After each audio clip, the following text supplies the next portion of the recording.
He's always got the blue shirt as the TOC. Ooh, they missed a lot on Wemby. They were looking for Wembanyama on the cut. They cut off Sohan, who misses badly. Yeah, that was a terrible miss. In and out. Wemby's down. Brandon missed him too. I don't know how you miss a 7-4 guy. Yeah, how do you exactly I just not don't see him in your understand field of vision there? Like, he's yelling, throw the ball up to the rim. Remember, he hurt the Bulls in San Antonio by just throwing it up there and they wouldn't go get it. Man, it's almost like his team is reluctant to throw it to him. The player development staff during halftime. He was opening.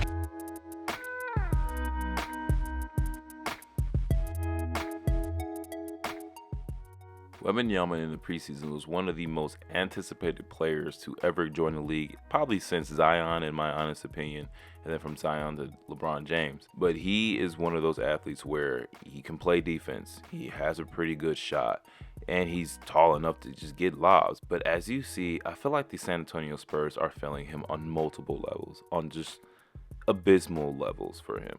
And he's having a Rookie of the Year candidate season in spite of that. And this is where I think Wembanyama's greatness is really lying into. The fact that he can make moves and get points off the ball. You know, he's still a kind of a shaky-ish dribbler. I mean, it's going to happen at that height, right? And I think the longer he's in the league, the better it becomes. But still, if he's able to get to his spots, he's able to get to his spots. I know a lot of people looked at his preseason games and was just thinking that, especially in the summer league, that, you know, maybe he's just not having it all there because he would have a good game, and then he'd have a bad game, and then he'd have a good game again, and then we're just all over the place. But we see that even with the touches that he's getting, right, he's actually making a lot out of it. Now, the Spurs, in my honest opinion, are struggling for many different reasons. And I think the biggest reason for that is honestly something that I hate to admit, and I think is Greg Popovich. I think for right now, Greg Popovich, he is coaching up until the day he dies. I think he legitimately is going to be there for a long time, and I don't think he has any really inklings of retiring, probably until Wembanyama becomes a decent amount of player that he doesn't really need him. So probably maybe 2 or 3 years. But I think at this point for the San Antonio Spurs, with the way that they've been trending downwards, really ever since, you know, Tim Duncan has retired, it's been a really, really rough ship for them. And I think part of that is because that they just don't get good players. They don't get good players at all. But also, they don't develop players. And that's something that you really are odd to see with the players like Tony Parker, Manu Ginobili, Tim Duncan. You even have a few others that I can't think of the top of my head. But, you know, you have a pedigree of just developing players and banking on the fact that the team is going to only revolve around the fact that you have a cohesive unit of role players and a pretty good stars, but not necessarily stars that can, you know, weigh the ship one way or the other, but just stars that are good enough to kind of keep you in the game and keep you going. But the real reason is the fact that the system is working so well, working so flawlessly. And right now we're seeing that that system is just not working because he doesn't have those stars and because he doesn't have the IQ of players to really run that system.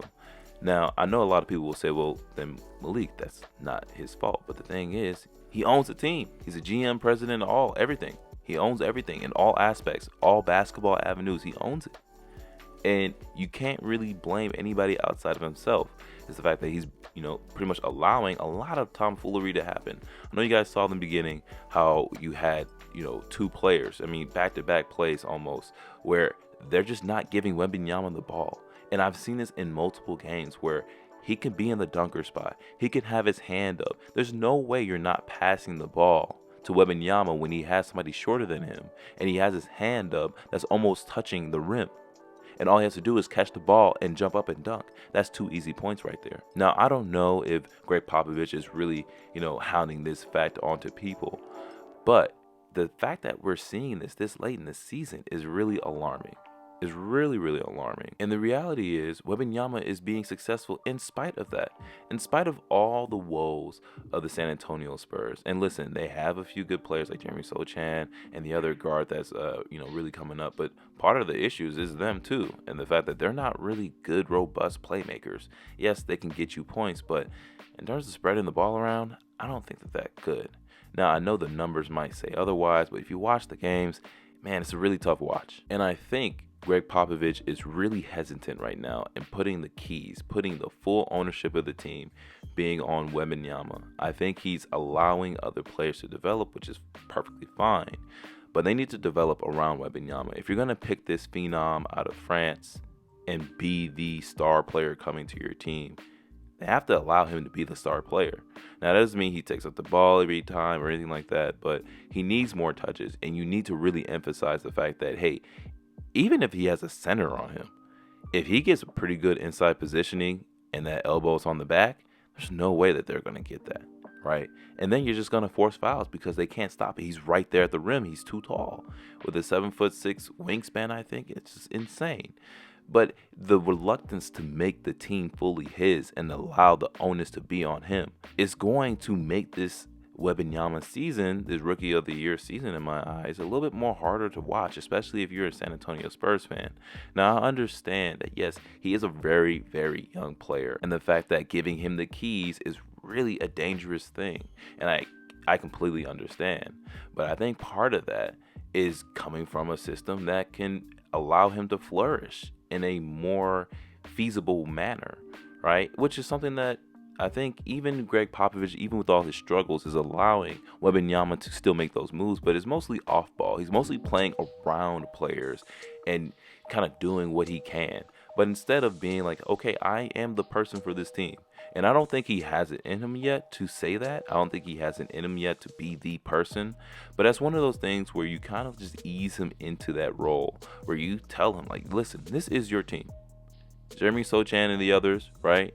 These people are probably not going to be on the team for many years. These people aren't going to be on the team for many years. Matter of fact, it might be a completely different team for the San Antonio Spurs coming into like his second or third season. And we're going to see drastically, especially when Greg Popovich retires eventually, hopefully soon, that this team needs a shakeup. They need a shakeup. Because in order for Wembanyama to really succeed, he needs the keys. He really does. And right now, he's struggling. Not struggling in the sense that he can't get his numbers or anything like that, but he's struggling to kind of find where he fits on the team. Because in some plays where he's actually like pretty, prominent, but in other plays where he's like, in the paint, nothing really happens. They don't really pass him the ball. And maybe that's part of the system, and maybe because I'm not in their room, I don't know what's going on. Maybe that's the way that it is designed. But if that is the way that it is designed, then that is wrong. But if it's not the way that it is designed, then it's also wrong, but wrong on more levels because Greg Popovich is allowing this to continue to happen. Now, I don't want this to be a meme that, Wembanyama's not going to get the ball in the paint. But at the end of the day, if that's the case, especially when he is one of those like electric players, and when he has the ball in the paint, it's almost nothing you can do. And even the Bulls, commentators, they talked about the fact that, the reason why they won and was so electric the first time they played the Bulls, or the last time they played the Bulls, was the fact that he was getting the ball in the paint so consistently. And to not have that be a consistent thing with a person who is literally 7'6" does not make sense. And so hopefully, as Wembanyama gets, his feet going and he's still in the NBA and he's getting better, the only other person in this season, I think, that's actually giving him a run for his money is Chet. But in my eyes, I feel like Victor Wembanyama is dealing with more adversity. Yes, the team sucks. That's the reality of it. The team sucks. And Chet might get more of the nod because he's playing in a winning system. And granted, I will say this system has been phenomenal. Right, the team is phenomenal. It is great to play. I would definitely make a video on that team because it's one of my favorite teams to watch, especially with the fact that not many people even thought that team was going to be anything. But in my eyes, the true Rookie of the Year right now is Victor Wembanyama, because there's no other person that's dealing with the amount of adversity, putting up the same numbers, and dealing with the fact that this team is just simply disheveled. It doesn't really know its identity. But the real question is, what will happen when Victor Wembanyama finally gets the keys to the offense? Is he going to basically shut down and not do anything? Or is he going to be a great player? And in my eyes, with what I've seen so far, especially with the way he's playing in the system that is not that great, if we're going to be honest, is that Victor Wembanyama is one of those phenom players that you just cannot mess up. If you mess up with Victor Wembanyama, the Spurs will be continually the laughingstock that they've always been. And so in order for them to change that, they got to trust Victor.